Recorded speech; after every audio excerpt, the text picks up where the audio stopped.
Hey guys, Augie Sanjay coming from Final Fantasy XIV, and today's video I want to just go talk about healers. My initial thoughts on healers at Endwalker and how they all play and what I like and what I dislike about them. So in saying that, this is my opinion.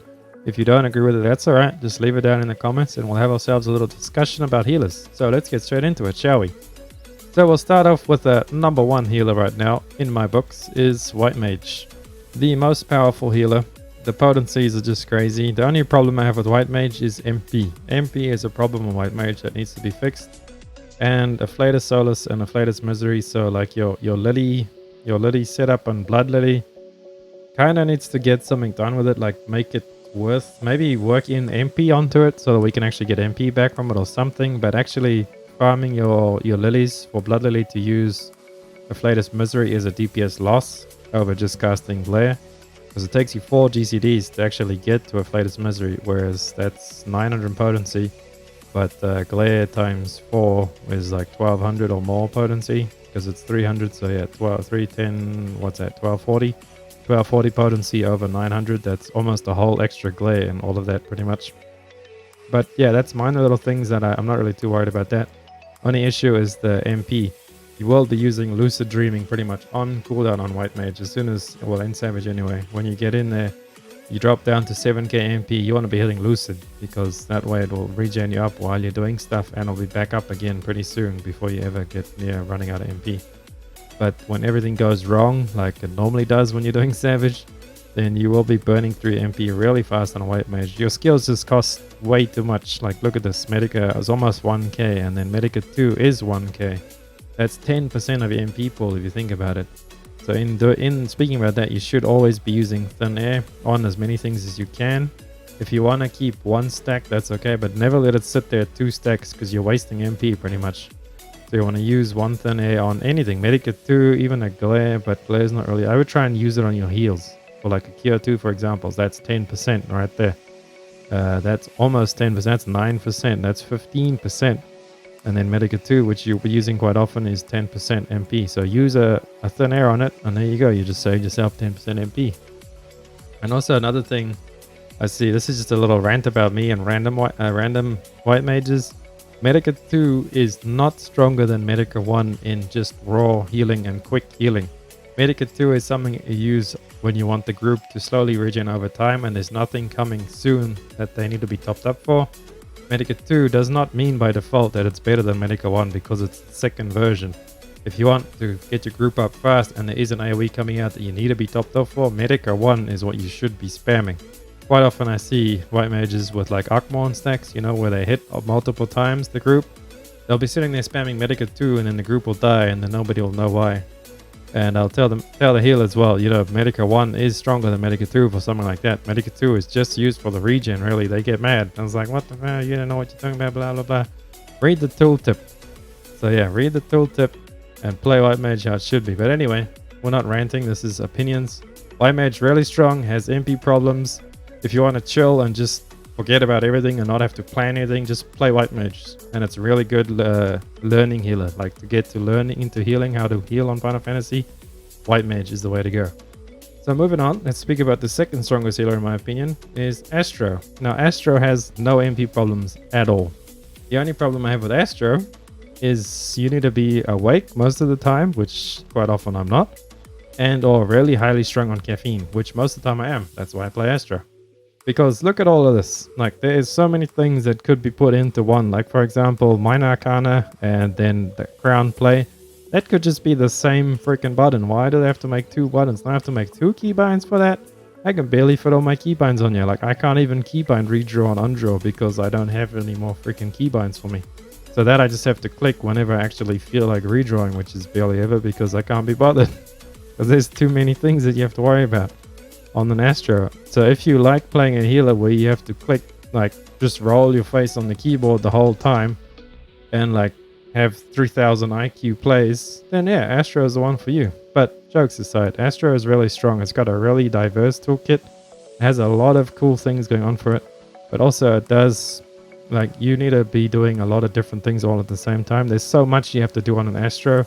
Manage your cards. You got like a shield over there. You got a shield over there. You got DPS buff over there. You got Macrocosmos, then you've got your sect to worry about, your neutral, what do you call it, neutral sect, and horoscope. And all of the stuff is mostly on 1 to 2 minute cooldowns, with a lot of them actually being on 1 minute cooldowns, like your AU regen.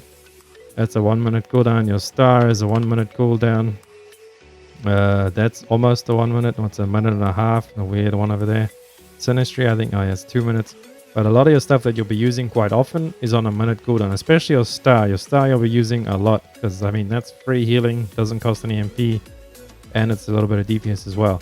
And then another thing with Astro, getting good DPS numbers on Astro is pretty rough. Like, you need to try really hard on Astro DPS. So if you're really focused DPS healer and you like to do a lot of DPS, then Astro is going to be really tough for you. But it is a really, really great healer for the group. Does give everybody else buff and increases everybody else's DPS, so you make up for it with that in the group. But yeah, Astro, really a lot to do all the time, and I would not recommend playing it if you just want to like sit back and relax a little bit. So yeah, I mean, obviously while doing like raiding and so trials, if you're farming extreme trials or savage or whatever, then yeah, you normally shouldn't be sitting back to relax in those, but who knows, maybe you do. I like to just go in there and help them out. And I'm not going to play Astro with a pug group to try and help them clear like the first turn of savages. I mean, I'll just go on White Mage and brute force it and then just solo heal pretty much. Astro is so much work. But I love Astro. It's my second favorite healer. Anyway, moving on to the next healer on the list, we have Sage, the new addition to the healers in Endwalker. Sage, to me, is the White Mage of shields pretty much. Has pretty good potencies on most of its stuff, especially its DPS toolkit, the really high DPS on the Sage. And then the shields and stuff, most of it is actually instant cast. Well, can be. Well, the shields you have to instant cast, because if you don't use your, what do you call this thing, your Krasia, then it just becomes a single target heal or something like that.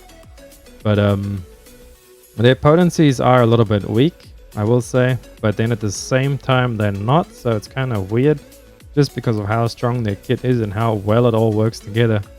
Like, their potencies kind of have to be that way, I guess. Maybe if they up the AoE potency a little bit, like Prognosis, maybe put that to 400, so at least it's on a Medica 1 level. Because right now it's like worse than Medica 2 if you want to spam it. Medica 2 is 250 AoE, but then it does have the 150 regen afterwards, whereas the Prognosis by itself is just flat 300 and nothing else. So to recover on a Sage is pretty hard. I mean, to recover like big raid-wise and random stuff is pretty hard on them to top the group up, so to say. But to stop the next incoming attack, like mitigation, you have so many mitigation toolkits. You have, what's this one called? Panheimers for the group. You got Kirishole for the group, and then all of this other stuff that you can buff as well.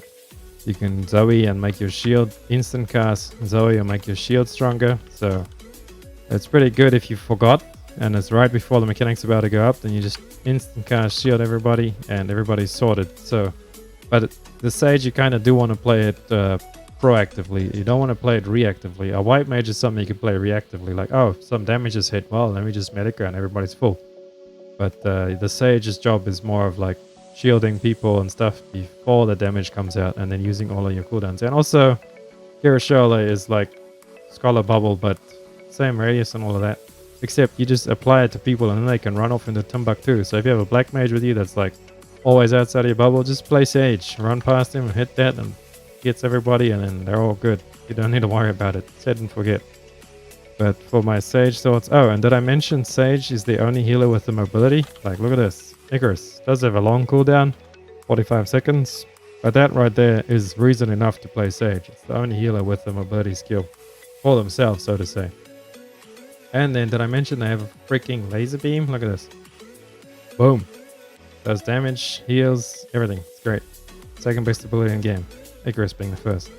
I'm just kidding. But anyway, that's my thoughts on Sage. Sage is really easy and, well, easy to play, hard to master. It's got quite a diverse toolkit for you to master. So if you like to play something quite easily and get into it and perform reasonably well with a pretty high ceiling cap.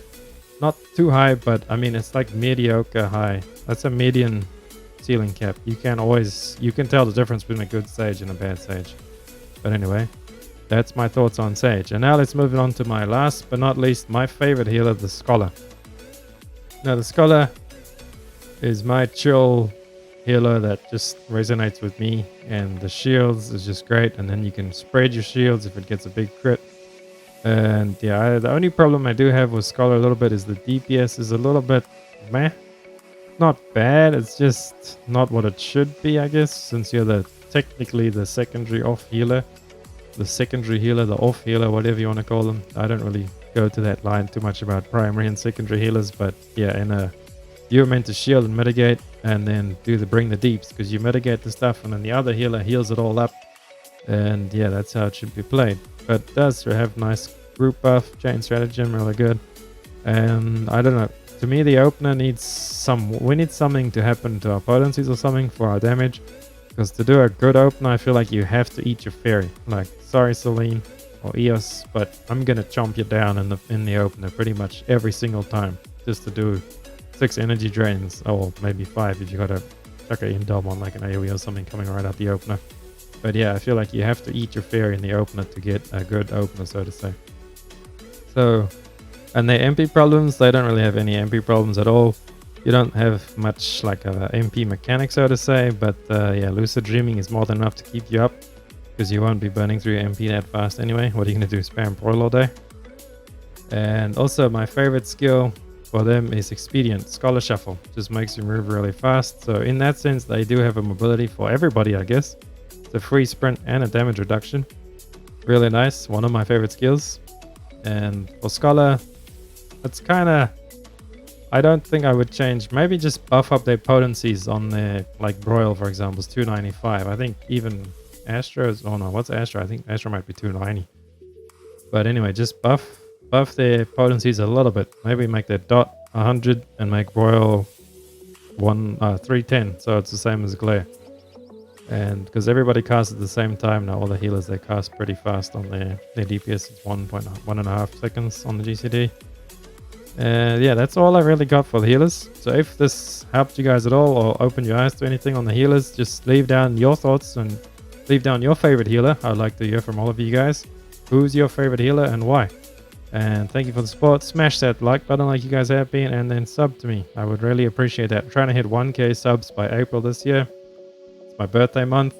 If we get to 1k subs before April or on April, I will let you guys know when my birthday is in April. So keep watching, subbing, liking, and I'll catch you guys in Eorzea.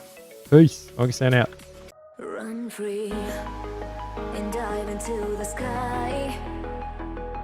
Hear the wind crying out its prayer.